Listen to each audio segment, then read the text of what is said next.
جب میں یونیورسٹی میں پڑھ رہا تھا، اگر آپ یہ سوال اس وقت مجھ سے پوچھتے، سیمی آپ اگلے 50 سالوں میں کیا کریں گے، میں یقیناً آپ کو یہ نہ بتاتا کہ میں یہ کچھ کروں گا، کیونکہ آپ جانتے ہیں کہ خدا نے مجھے حیران کیا اور مجھے اس کی وضاحت کرنے دیجیے کہ اس سے میری کیا مراد ہے۔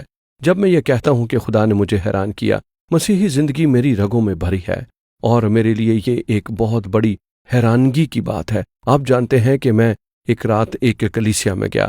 میں حقیقتاً خدا کی تلاش میں نہیں تھا، میں ایک لڑکی کی تلاش میں گیا، اور اس وقت مجھے کچھ معلوم نہ ہوا کہ خدا میری تلاش میں تھا۔ خدا میرا تعاقب کر رہا تھا، میں اس کا تعاقب نہیں کر رہا تھا، بلکہ وہ میرا تعاقب کر رہا تھا۔ میں نے ایک آدمی کو یسوع کے متعلق بات کرتے ہوئے سنا کہ کیسے خدا نے اس کو زندگی میں مقصد اور معنی بخشا، اور خدا نے میرے دل کے ساتھ کلام کیا، اور خدا نے میری زندگی کو جانچا، اور خدا نے مجھے دکھایا کہ مجھے کتنی اس کی ضرورت ہے۔ میں نے نیو یارک کے اقوام متحدہ کی یونیورسٹی میں تعلیم پائی۔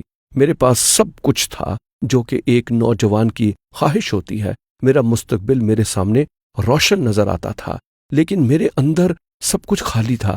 میں نہیں جانتا تھا کہ میں آگے کیا کرنے کو ہوں۔ لیکن اس رات جب میں نے یسوع کے متعلق سنا، میں آپ کو بتانا چاہتا ہوں کہ خدا میری زندگی کو بدل گیا۔ میں جانتا تھا کہ اس نے میری زندگی کو بلایا کہ دنیا کی قوموں میں جاؤں اور یسوع مسیح کی خوشخبری سناؤں، اور اس لیے جو میں آج کر رہا ہوں یہ اسی کی وجہ سے ہے، کیونکہ جب آپ خدا کے ساتھ صحیح تعلق میں ہو جاتے ہیں، آپ کو اپنی زندگی کے متعلق اس کے منصوبے معلوم ہو جاتے ہیں۔ ہو سکتا ہے کہ اس کا منصوبہ آپ کا منصوبہ نہ ہو، اور جب آپ اس کا منصوبہ رکھتے ہیں تو کثرت کی زندگی ملتی ہے۔ وہ آپ کو بتاتا ہے کہ یسوع مسیح نے کثرت کی زندگی کا وعدہ کیا ہے، لیکن یہ کثرت کی زندگی بڑی حیرت کے ساتھ آتی ہے۔